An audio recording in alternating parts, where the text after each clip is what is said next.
વનિતા વિશ્રામ સંચાલિત વનિતા વિશ્રામ વિમેન્સ યુનિવર્સિટીના પ્રોવોસ્ટ ડોક્ટર દક્ષેશ ઠાકર અને Jyoti Dalal school of commerce and management dean doctor Abhilasha અગરવાલના માર્ગદર્શન હેઠળ 23 સપ્ટેમ્બરના રોજ એનસીસી કેડેટ માટે રેન્ક સેરેમનીનું આયોજન કરવામાં આવ્યું હતું.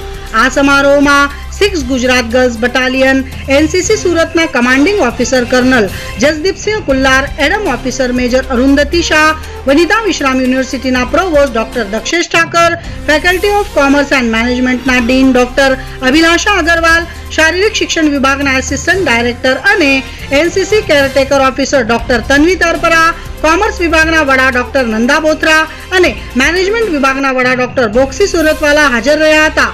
આ સમારોહના પ્રારંભમાં ડીન ડોક્ટર અભિલાષા અગરવાલે ઉપસ્થિત મહેમાનોને શબ્દો દ્વારા અને પ્રોવોસ્ટ ડોક્ટર દક્ષેશ ઠાકરે મહેમાનોને મોમેન્ટો અને પુષ્પ આપી આવકાર્યા હતા. આ સમારોહમાં commanding officer colonel Jasdeepsingh Kullar, adm officer major Arundhati Shah અને પ્રોવોસ્ટ ડોક્ટર દક્ષેશ ઠાકરના હસ્તે 12 એનસીસી કેડેટ્સને જુદા જુદા રેન્ક, 8 કેડેટ્સને સી સર્ટિફિકેટ અને 21 કેડેટ્સને બી સર્ટિફિકેટ એનાયત કરવામાં આવ્યા હતા. કમાન્ડિંગ ઓફિસર કર્નલ જસદીપસિંહ કુલ્લાર એ રેન્ક હોલ્ડર્સ અને બીસી સર્ટિફિકેટ મેળવનાર કેડેટ્સને અભિનંદન આપ્યા હતા. ઉપરાંત રાષ્ટ્ર પ્રત્યેની જવાબદારી અને એનસીસી પછી ડિફેન્સમાં કારકિર્દી માટે ઉપલબ્ધ તકો વિશે માહિતીગાર કર્યા હતા. ડોક્ટર દક્ષેશ ઠાકર દ્વારા દરેક રેન્ક હોલ્ડર્સને પોતાની ફરજ બખૂબી નિભાવવા માટે પ્રોત્સાહિત કર્યા હતા.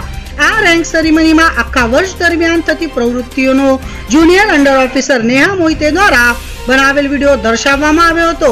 કેડેટ રિયા પટેલ દ્વારા એનસીસી વિશેની વિસ્તૃત માહિતી અને સાર્જન્ટ પિશુ યાદવ દ્વારા પ્રતિજ્ઞા લેવડાવવામાં આવી હતી.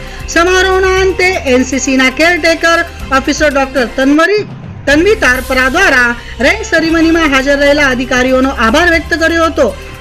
આ સમગ્ર કાર્યક્રમનું સંચાલન પ્રોફેસર દિવ્ય પટેલ તથા પ્રોફેસર મહાફરીન પટેલે કર્યું હતું.